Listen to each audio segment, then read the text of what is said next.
Hello students. In this demo video we will be talking about ModelBuilder, covering the basics of what ModelBuilder is, how to get started, and how to run it. So what is ModelBuilder? ModelBuilder is functionality within ArcGIS Pro that gives you a canvas on which to create a workflow. So it's kind of like a flowchart, but you can add real data and real tools pointing to data from the contents or any data source that you have, and pointing to tools in the geoprocessing pane. So it's a workflow that will actually run and create your data. ModelBuilder is great because it gives you a visual documentation of your workflow, and you can typically pretty easily go back and change parameters. Like I can go back here, and if I don't want to do weld, I could change it to a different county to start with. I can go back and see everything that was run in a model, like what were the parameters, and I could change them and update them and then rerun the model. Now let's talk about ModelBuilder elements. So here we're looking at a model that's already been created. It's already made. I'm going to zoom in a little bit.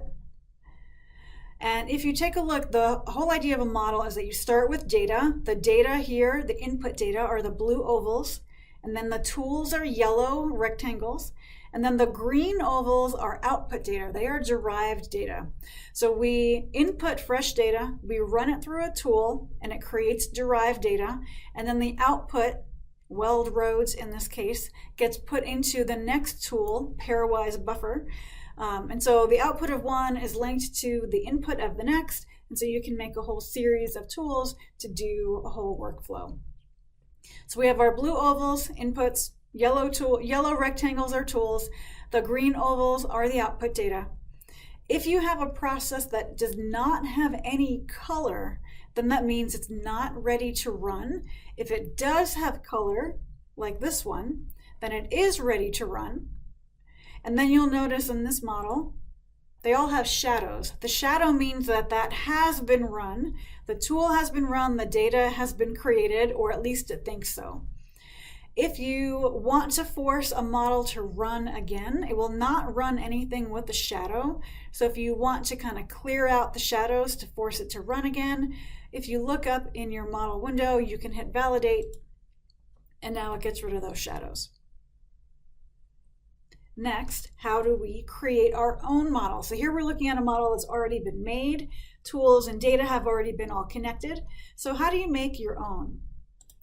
You can create your own model in a toolbox, and it has to be a custom toolbox. For instance, the toolbox that gets created with your project.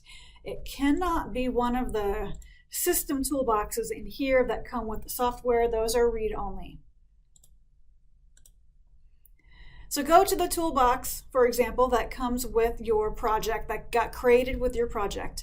Find your own toolbox, and you can find it under the toolboxes category in the catalog pane or from your folders. They'll show up in both places, same toolbox. And you right-click on the toolbox, go to New Model. Now I have created a model in my Lab 7 BFF Models toolbox. It's called Model 2. Before you do anything, you probably want to set some properties up. So right-click on the model and go to Properties. In here, you need to give it a name and a label. The name cannot have spaces, so I'll call it Demo Model.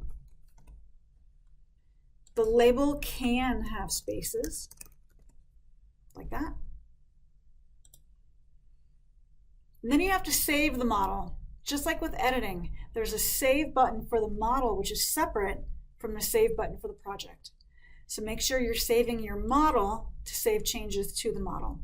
Now notice we have Demo Model over here on the right, and now the model potentially is ready to start adding tools to. It's also possible to set environment settings for your model. So from the ModelBuilder tab, Environments button, you can control the current workspace, output coordinate system, masking, cell size, things like that, so that any tool you add to your model will honor those defaults, and it just makes it a little bit easier to build. I'm not going to worry about that right now. I'm going to let the defaults ride for the demo. Now we need to add things to the model. So we can drag data onto the model from the contents of our map, Colorado Public Lands, for example. We can also find data in the catalog pane, like Larimer County boundary, and drag that in. You can also drag in tools, and there's a few different ways to do this. There's a tools button here. You can find tools here, or if you're in the regular geoprocessing pane, maybe I want to find a clip tool, and you can drag it in there. Notice how the clip tool is gray because it is not filled out yet. So I can double click on the clip tool. Maybe I want to clip Colorado Public Lands to the Larimer County boundary. Notice that up here, I'm seeing all of the layers that are in my contents of the map on the left. And then down at the bottom, under model variables, you see, in this case, only 2 layers that have already been added to the model canvas. So I'm going to add public lands from here. And the clip features, I'm going to add Larimer boundary from the map. And notice what happens. And then you want to give it a good name.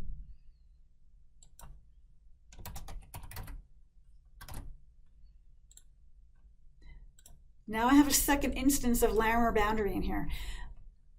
If you add a layer from the map, it's going to add it a second time. So if you know you already have it in the model, then definitely use the one from down here. I'm going to delete this. Now I don't need it. Now I have my model. I have one process in here. If I go to my Model Builder tab up here, you can look and see there's an auto layout button, and it will just arrange things a little bit nicer.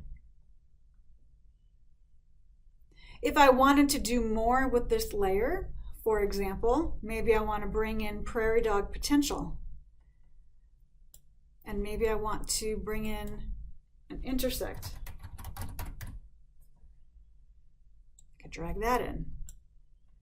Another way to connect tools is by clicking, moving your mouse so you get that hand right here, and then you can connect it this way as well. When you do it this way, you have to really understand the tool. So you have to know what parameter of the tool this layer will become, and it will be the input features. Prairie dog potential, same thing, find the hand, connect it. Intersect has 2 input features, so I'm going to do that. Auto layout. Now notice I have 2 processes here, the clip process and the intersect process. And if I was ready to run this, I could hit run up here. When you run your model, the tool that's actively running will highlight in red while it's running. This one went so quick I didn't even get to show you. And now I have those shadows. And if you want to add the layer to the map, sometimes it will do it automatically, but if it doesn't, you can right-click and do Add to Display. Now I want to make sure I save my model. And I could add to it, I could rerun it, I could change my parameters and keep using that workflow. So again, here's one that's a little more complex. We have multiple inputs, we have lots of tools, a little bit of crisscrossing here, but in the end we have our final output and it's our suitable areas. So I could rerun this any number of times I wanted to, and I could go in to my buffer tool and change my buffer distance if I wanted to. And now I have a nice visual documentation of the workflow. So in this video we covered a little bit about what ModelBuilder is, a little bit about the elements and the different shapes and colors, how to create a model, adding tools and data, saving and running, and you can double click on any tool to go back in and change values. Just like that. There is quite a bit more you can do with a model, so take a look through the ModelBuilder tab. Notice there's the auto layout, fit to window, selection and panning tools. Over here, they're getting cut off on my machine, but there's ways to do looping and logic. actually through your model. We don't have a need for that right now. There's also ways to export your model to a Python file, very cool, or just to a graphic. In terms of colors and the diagramming, like under the diagram tab, there are many different options you can choose to make it look different, but for our class, just keep it how it is. Now that you know how to use ModelBuilder, I think you'll find it really helpful and really useful for running any sorts of workflows. Anytime you have to run more than one tool at a time, I think you'll find it really helpful and a huge time saver.